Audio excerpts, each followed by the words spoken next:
that's a little bit of a caveat there. So that's a general overview of where we are with the project and where we are with the funding. We're trying to schedule our debt service over a 30-year sort of level payment schedule to provide some predictability. You know, it might tweak up a little bit in fiscal 28-29 based on some of the models we've done. But again, I think that in the short run over the next 5 years, it might be peaking at 650. If we start to see the capital fee diminish, it could go as high as 700 in the peak years out in fiscal 29 or so. But again, that's how we see it at this point. I'd be happy to answer any questions, Mr. Chairman. Thank you. Start down on this side of the table. Al? No, none at the moment. Hi, excuse me. Thanks for the presentation. I think you mentioned 131 non-resident students, and including the towns.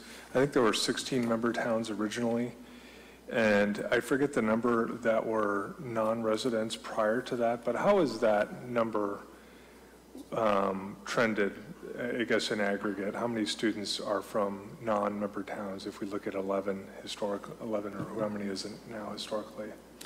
Yeah, what we've seen was, in addition to the regulation on the capital fee, we've also seen some new regulations from DESE that's made it more restrictive from non-resident students applying to Minuteman.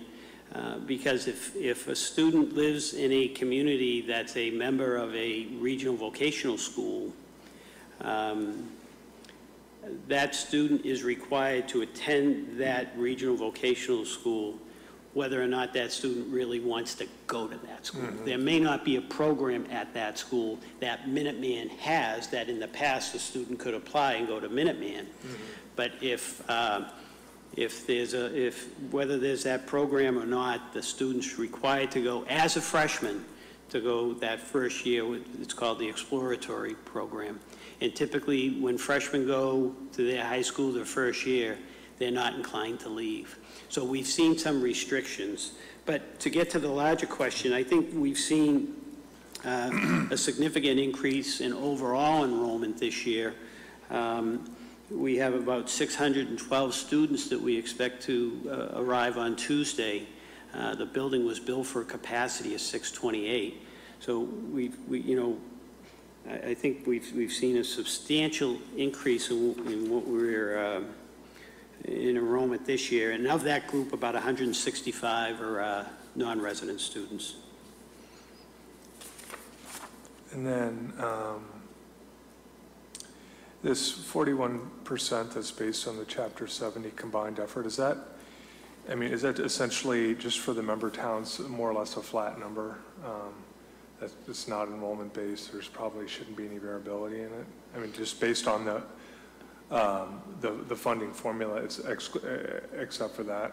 Does that make sense? I think so. I think it's periodically updated by the Department of Revenue. Sure. You know, when the assessed values are increased, they're adjusted in income. But the committee that revised the regional agreement felt that was a component that was a reasonable one for allocating the debt rather than just relying strictly on enrollment. They felt that it took the emphasis off of enrollment and more on a community's ability to pay. And then is capital assessment, the formula, is that directly equivalent to the projected debt service? Yes.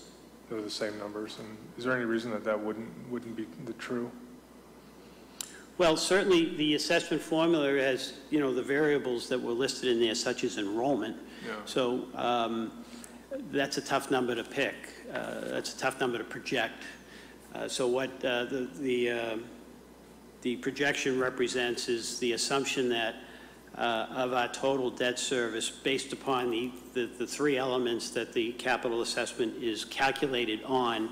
In fiscal 20, Acton's percentage was 11.22%. So we simply took the 11.22%. Certainly, if that percentage goes up to 20%, sure, those numbers are going to go higher. Yeah. And just to state the obvious, but 11.22%, 50% of that is based on four-year rolling enrollment. Yes. 41%, the Chapter 70, and the 9 based on the remainder of the 1%. Yes. Okay. All right, great. Thank you.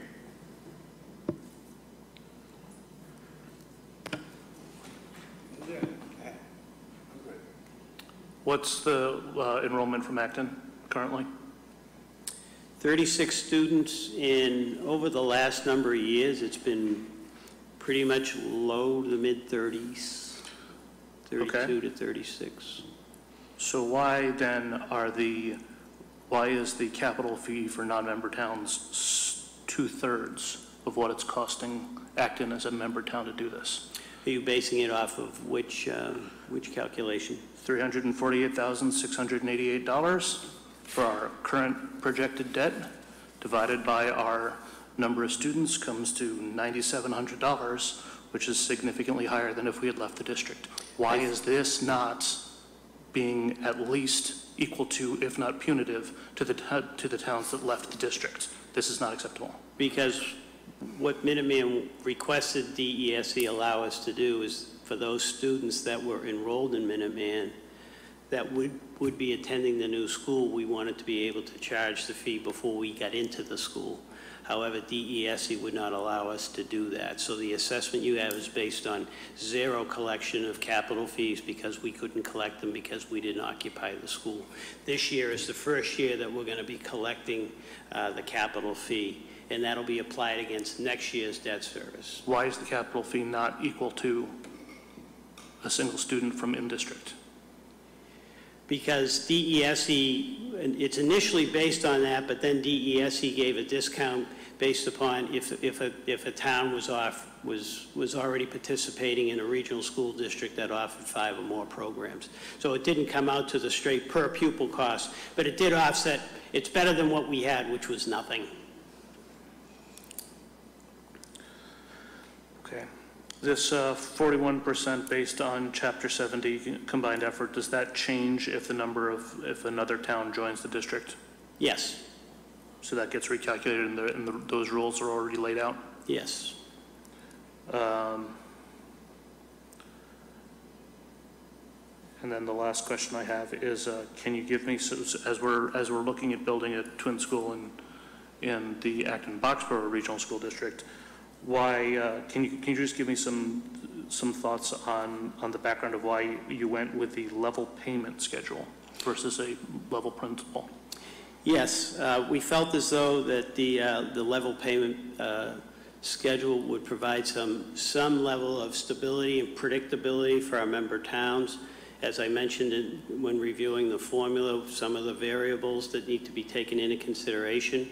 But certainly I think if between those variables and then going with a declining debt schedule, that would certainly create a situation where we'd be loading a lot of the payments on the front end, and felt as though that, you know, with the lifespan of the building and trying to expand the debt over 30 years, that would probably be a fairer way of allocating, and a more predictable way of allocating the assessment. Which makes sense considering the number of moving parts about the number of different towns that could end up in there, so that makes sense. Sorry, I think I already said lastly, but I came up with one more. You said that you thought that if you went out for the last $16 million bond now, it would be in the mid-3s. That's significantly higher than what we are hearing we'd be able to get on the AB side. If with 30-year interest rates being below 2% right now, you really think you're going to be paying a mid-3 payment? That sounds a little high. I checked them today. I was just using that as a ballpark. I'm not sure what term you were looking at. 30-year. Is it 30? Because I was looking at sales on AAA bonds somewhere. I saw 1.9. I saw 2.1. So do you really think there's going to be a change back to the mid-3s? Oh, I'm sorry, what did I say? You said mid-3s. Low threes. That's what we're basing our model off of right now. Okay. But I did see yields that were in that 2 to 2.25 range. Some of those were on 20-year bonds. We're looking at 30. They were And just, is there anything to constrain you from deciding this is as low as it's going to get, we're going to take it out? Or do you have to wait for the final demolition to be finished before you're able to collateralize that last bond? we're going to be working with our fiscal advisor on this next month, because that's when we're coming due to start to plan for the next bond sale. And there may be some strategy, given where we're seeing interest rates now, to even break out into a fourth piece, so that we lock in maybe 10 of the 16 million now, and then the 6 million, we just pick it up at the end. We just want to make sure we're not financing more than we necessarily have to. Thank you. Just a question on the assessment formula. Acton enrollment's, 36. It's been in the low 30s. So out of 612 student enrollment, that says we're 5%. So the 50% of the debt service based on enrollment should be about 5%, but then it winds up being 11.2. So the 41% that's based on ability to pay, I just find it hard to believe that our ability to pay is that much greater than the other towns. So do you actually have the calculation that, you could share with us? That is this just warmed over equalized value, or is it something else? It's important for us to emphasize that the numbers that we're presenting tonight in terms of capital fee and in terms of enrollment are new to this process. We've never collected capital fees. We haven't had 612 students at Minuteman in a long, long time. We've been dealing with 500 students and primarily, and I think we've had up as high as 180 out-of-district students. So I think when you're looking at the 612 and you factor in the percentages, when we look at the 11.2%, that's an assumption. That assumption may trend less over time, but for planning purposes, and I recognize that that the ALG is doing some long-term financial planning, I'd like to have sort of a benchmark that I could go to. That may change over time, and I know that the model changes over time, but I think it's a conservative estimate at this point. But again, we may see, we may see the Acton percentage, go down once we incorporate the capital assessment. But again, we'll know better this time next year. Thanks, Steve.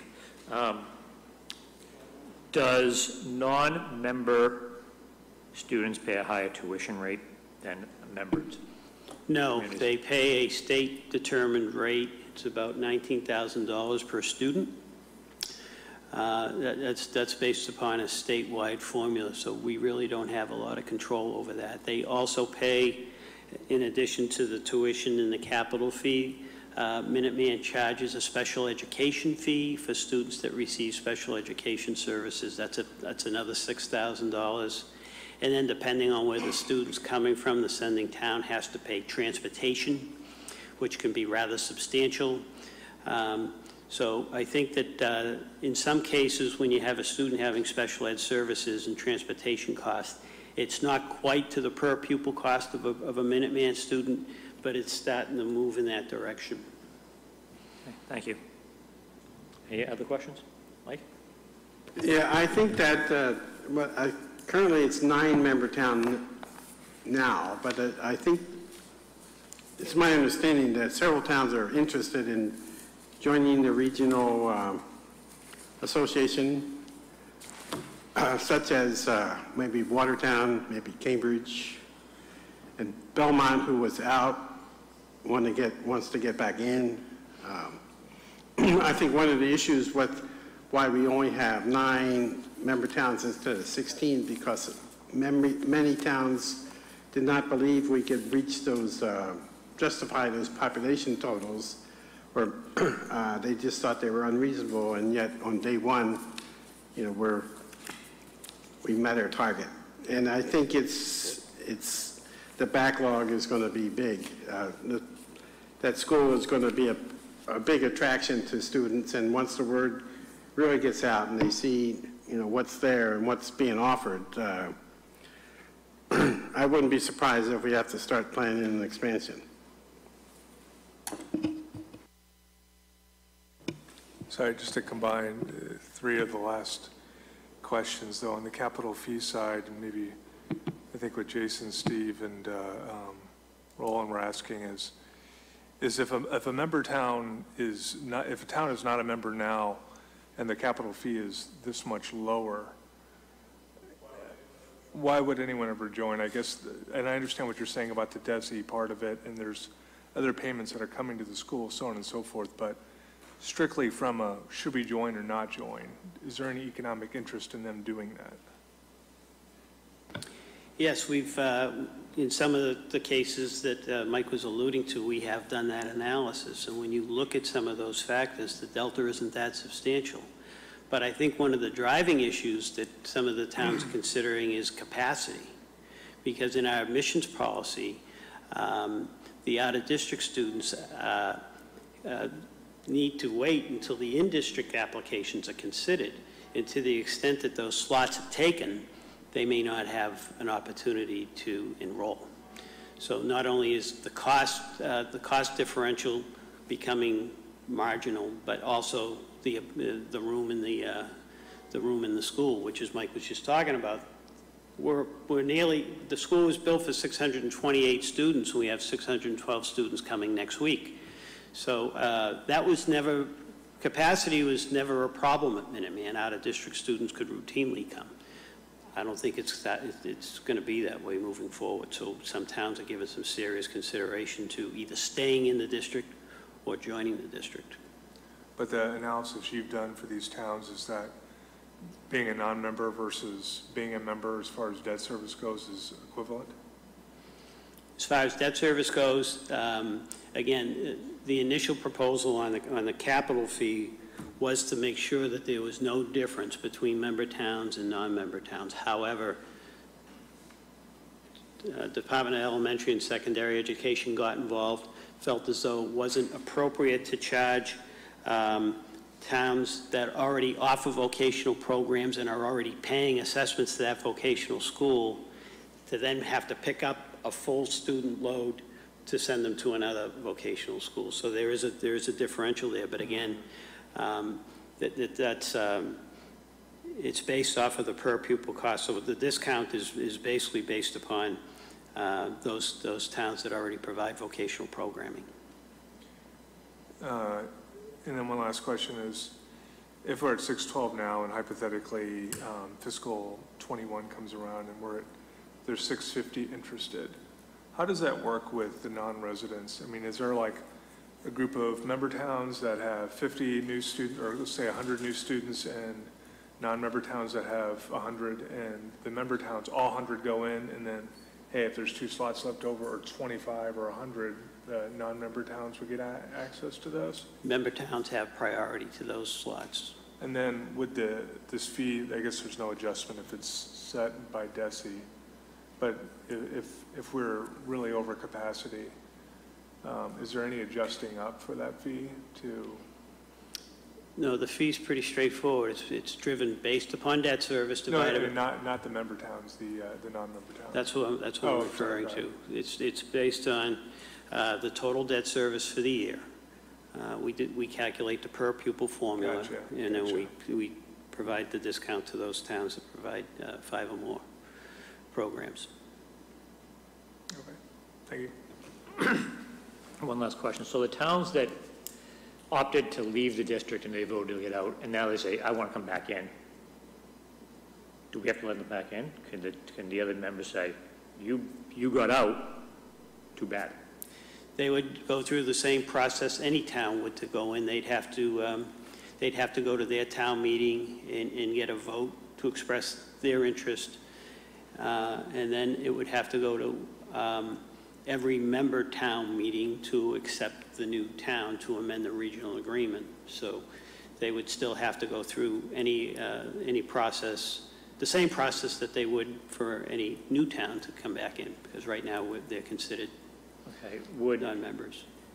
And is the member towns that vote at their town meeting, is that a majority, or a simple majority, or is it a 2/3, or is it, has to be I unanimous? believe it's majority, but I could be 2/3. I'm not exactly sure on that, but it does require a town meeting vote.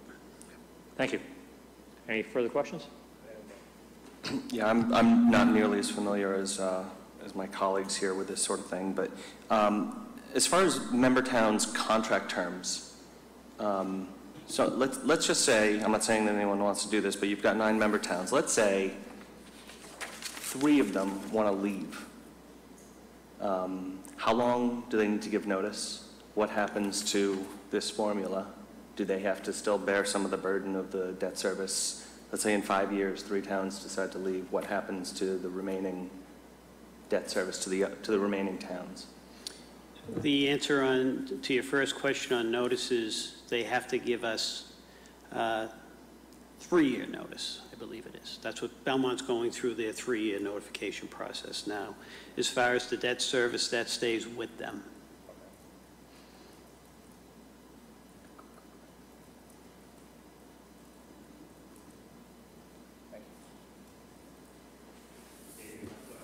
I'm good, sorry. Thank you for coming in and meeting with us. We appreciate it. I'm not taking public comment on this. We're not taking public questions on this. It's a finance meeting. Thank you.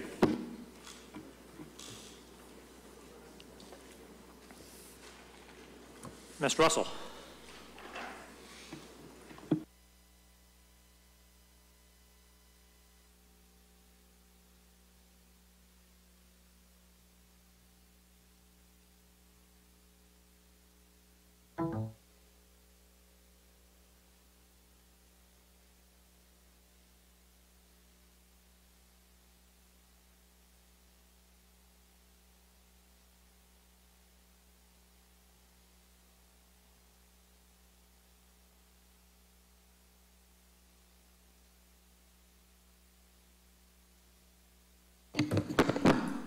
All right, hopefully you've all had time to review the point of view.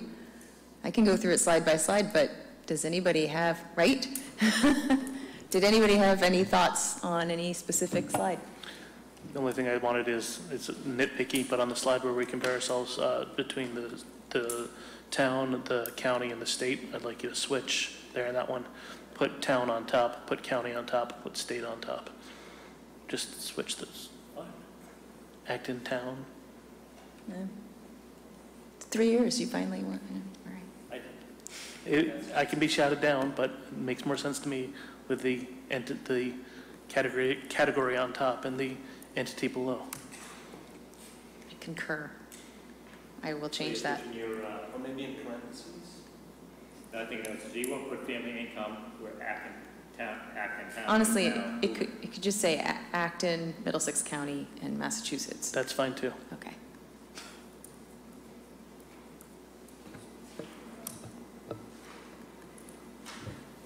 Anything else? 2 slides, All right. maybe 3. To start slide 9, slide 16 is similar, but slide 9, the header. Yes. There we go. Current debt. I think it's misleading if we just say this is current debt, because it somewhat implies that we've only got 2018 $4 million in debt, and 2023 $4.5, when our debt is actually, I think, somewhere in the neighborhood of 25 to 30 million. So maybe it's our current debt payment. Or is it our debt service? Debt Or service, debt debt service. Yes. And slide 16 would be something similar.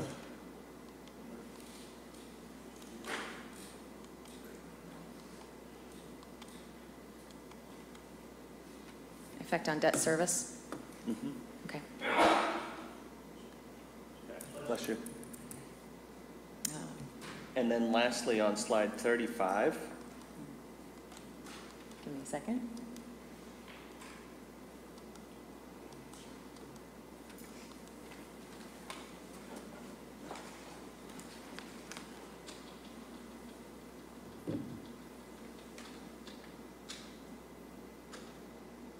Yeah, that's it. So, 34. As a potential indicator, economic expansion, maybe prolonged economic expansion, but an economic expansion in and of itself isn't an indicator of a coming recession. Yes, you're right, and I say that in the description below, but it might as well say it on the slide. Okay. Prolonged, So, yes. should that be ending of current economic expansion, or ending of prolonged economic expansion? So Or what I'm speaking to, possible slowing? no, what I'm speaking to is that prolonged economic expansion often leads to risky behaviors that, Really? yes, that can have impact on potential recession. More borrowing, less savings, cheaper money. That was fantastic. That's a good one. Okay. It's an, Yeah, I get what you mean. it's an indicator, not a warning of the end of. We could use the term geriatric economic expansion. Let's not use that term. I mean, it's the longest economic expansion in modern history, right? So Yes. Over 10 years. it's got to end sometime. Yeah. Well, that would be nice if it The one when they did. take away the punch bowl, It would be the nice. tide rolls out. All right. Anything else? Anybody else? Okay, so we're just, Did you make the changes on the OPEB slide that I did make the changes on the OPEB slide. Can we see that? Yes, yes, you sure can. Oh, what is that slide? 19.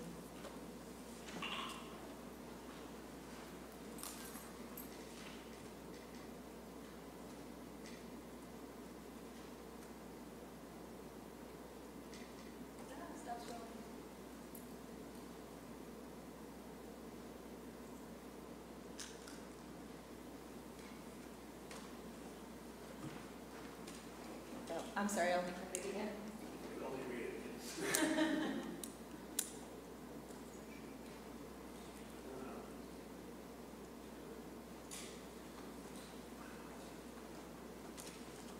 That's what you were asking for, right?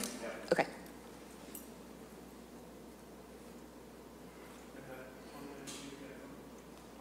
both of those dates I got from the various actuarial reports that were issued. So I posted it around the schools. My memory Excellent. is right. That's shocking. That was shocking.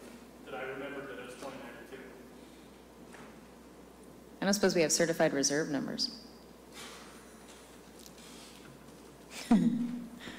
Everyone stare at Brian. It's just quiet, just nothing. You want to know our estimated reserve numbers? Do you have the certified reserve numbers? We don't have certified. We haven't submitted yet. We're still closing the books and zipping everything up, but our intent was to submit by the 1st of September, so probably sometime next week. But, you know, our projection right now is they're going up. You know, we spent, we had $2.6 million last year. We spent 1.7, left 900 remaining in the coffers. The intent was to get back at least to that 2.6 level. We've done that and then some. We anticipate it being over $3 million. Great.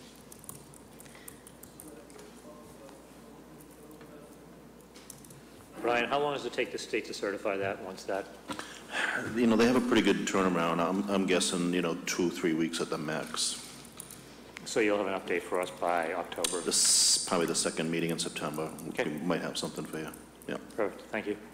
Well, hopefully we can make the change directly to the document at that meeting and then put this whole thing to rest. Yeah, I think we could just, I don't know how the committee feels if we should vote on most of it tonight except for that one slide. I'd And like to then- hold off until we have another iteration of the expected expense for the twin school building, if everyone's okay with holding off for a meeting or two. Okay, so we'll hold off for 2 meetings Until until Brian has that figure, and then we'll put it on the agenda for that. And that way we can put it to bed at that point. I would be okay with that. Does everybody agree with that? I just actually have one question. That, you know, I wasn't here last year, and I looked over the old presentation, and I was kind of under the impression that the spirit of the changes we were making were to simplify this presentation, and it doesn't seem simplified. And there was discussion about this is a type of presentation that we would give, that the recipients of that presentation would be able to turn around and go to their families and explain it to their families.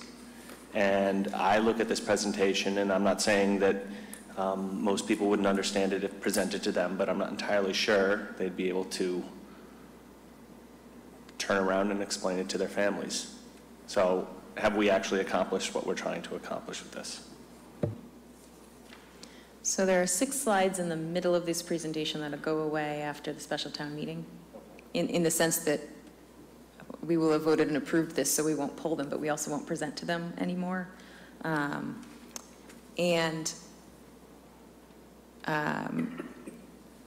There's more detail in the notes.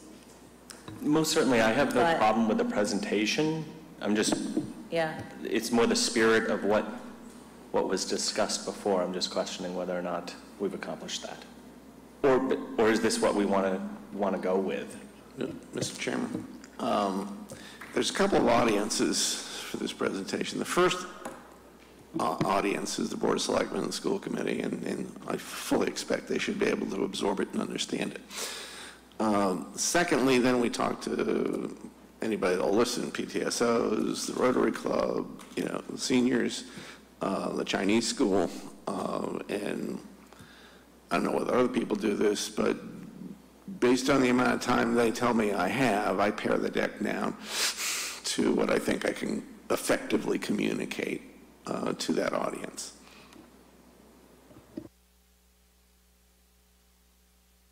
From my experience the last couple of years, especially last year with Christine and I, when we had to wait around forever to get on an agenda, to get to that agenda point with the PTSO, which this year I'm going to say I want to be the first one because I don't want to wait around all night, that a lot of times we go over it, we give our point of view, we give our color around it, and we get very few questions.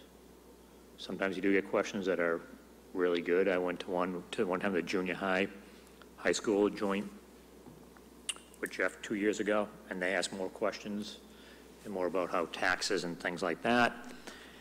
And the PTSOs that I've gone to just kind of go and look at you and then go, okay, 1 or 2 questions and that's it. Now, that could be because their agenda is a little different. They're worried about more about the school side and that's it. And I can see their point. But I really, I think the more that we can add to a certain degree, they can bring it home later on and look at it and go, okay, I understand that, or I have questions, and they can always come back to us with the questions that they have. But I understand that point. Then they're going to go explain to their families. I mean, understand, I actually prefer a presentation that's longer and rich in information. Right. That's my preference, but it's more in the spirit of what we were going for. Well, I think this year is also a little bit unique where, in our point of view, we have the fire station and the twin school at the same time. Past years, we haven't had that. And next year, I assume, once we get to that point, maybe we'll have something on the twin school, maybe an update on the fire station, but it won't be as much. Good. Despite its length, which I agree is big, do you feel it's complex? The slides themselves, regardless of, the explanations. I don't think the slides are too complex. Okay. As long as we are able to get to them. I think if you handed the presentation out and asked someone to present it to another, I think they might struggle with that. Right. So I think I was trying to create it in such a way that you could speak at various levels, as Steve was saying, and Right. hopefully give high level where it's appropriate and more detail on certain slides over others where appropriate. Right. I hope we've accomplished that. But I absolutely see your point. I absolutely see your point. You did a great job with it, by the way. That's a lot of hard work. Thanks. Yeah, I like the detail in this. It's a lot of background information, but I think just like the corporate world, depending on your audience, we could have like an executive summary version of this, depending on the audience. If they want more detail, we can give them more detail, but on first blush, it could be just a few a few summary pages, and that covers a lot of that detail. If they ask questions, then we can go into the background that we need to present. So I have a question for Mr. Benson, if possible. Is that okay?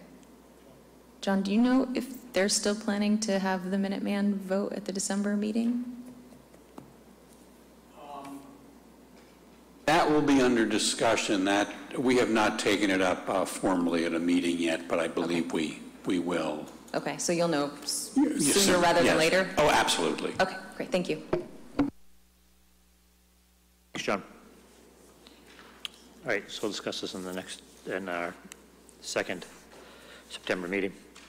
Come to Finance Committee business. So we have minutes from our July 9th. If we just want to read them over quickly, then we'll come to vote on them.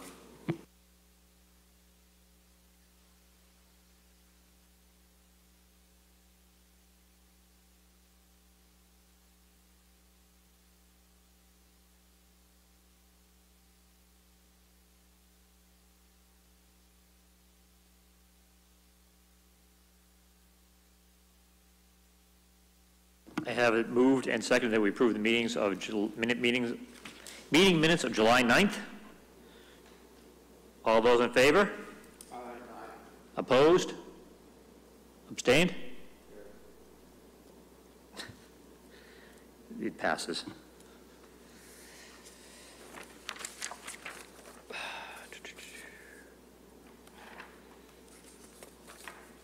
And that brings us to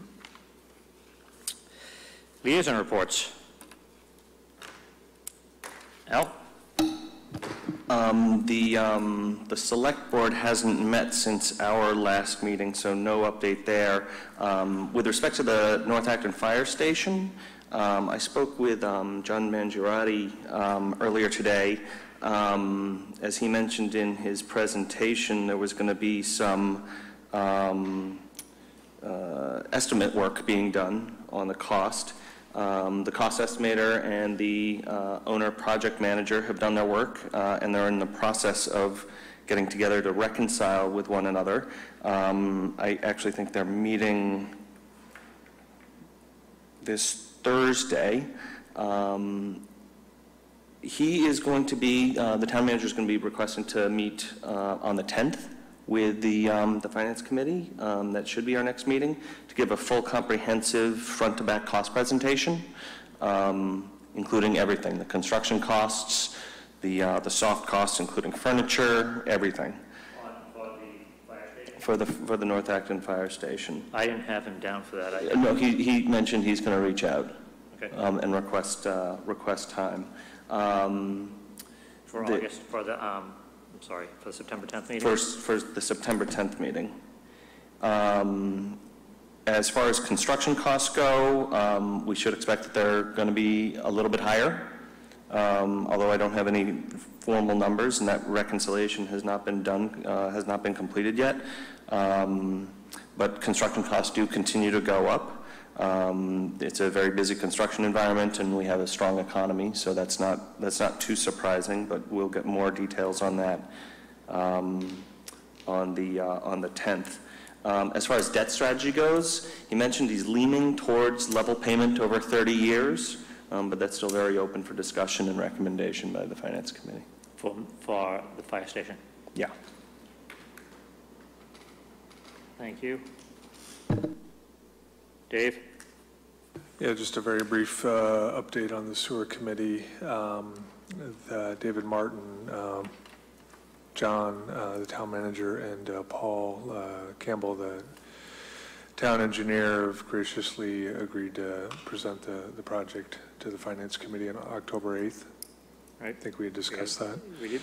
The only real new development there was we had discussed the town's portion of the project, which is the general benefit, and a substantial portion of that, I don't have the numbers in front of me, but $1.5 to $2 million was the school's septic system design, which would be technically in the town's general benefit, and that estimate came back at $500,000.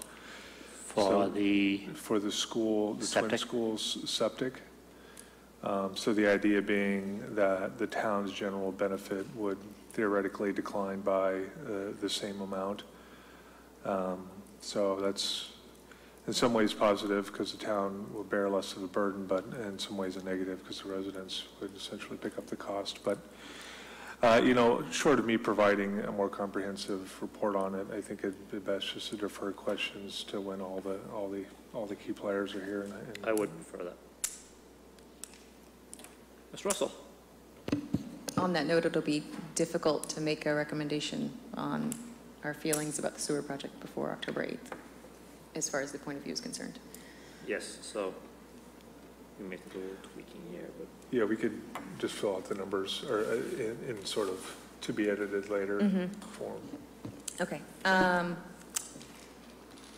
The annual report from the school district should have reached your mailboxes, something that apparently they did in years past and had stopped, and you've started up again this year, so hopefully you've all had time to read it cover to cover. I'd like to have that electronically instead of sent in the mail, but.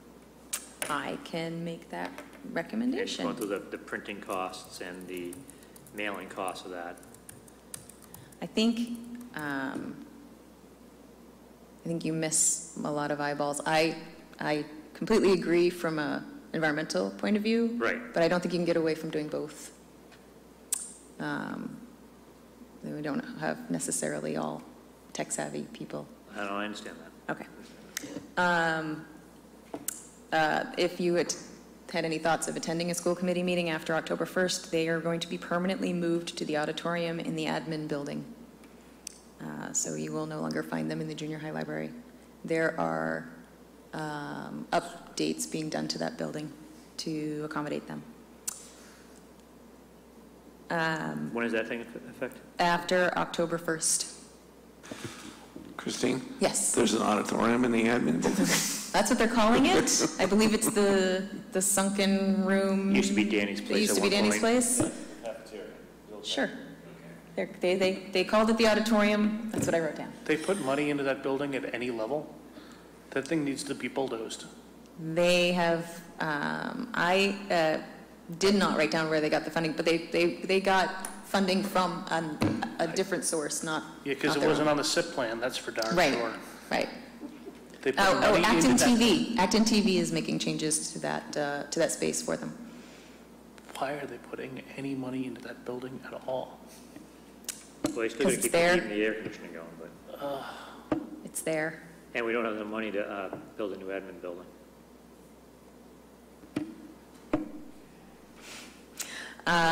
Their revenues are looking good.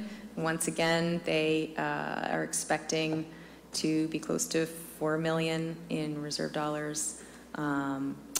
Their Chapter 78 went up to $30 per pupil, and their CIP is underway, and What did Chapter 70 go to? 30 per pupil. They currently have no school committee volunteers to attend FinCom or Board of Selectmen meetings, so I'll be updating when they get one. Thank you. Mr. Majors? Well, finance, Minuteman, I think we covered everything we need to know, but based on his presentation, starting September 4th, which is Tuesday, we could say, at least for phase one, mission accomplished 1 year early and under budget. Next phase, tearing down the old building, putting in the athletic fields. Hope we can do that. Hope we can do that. Hope we can do that with our schools. Yes. I'm sorry, how under budget is it? Do you know how under budget it is? I didn't. How much? How much under budget? It's how much we spent? Not, Mike? Mike? The budget is 144, wait, I'll tell you exactly.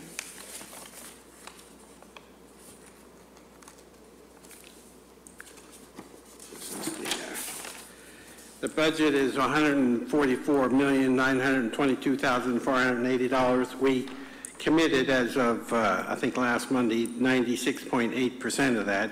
We spent 83%. So it's about, and we have current invoices of about almost 3 million. Under? What's that? 3 million under budget? Is that what we're saying?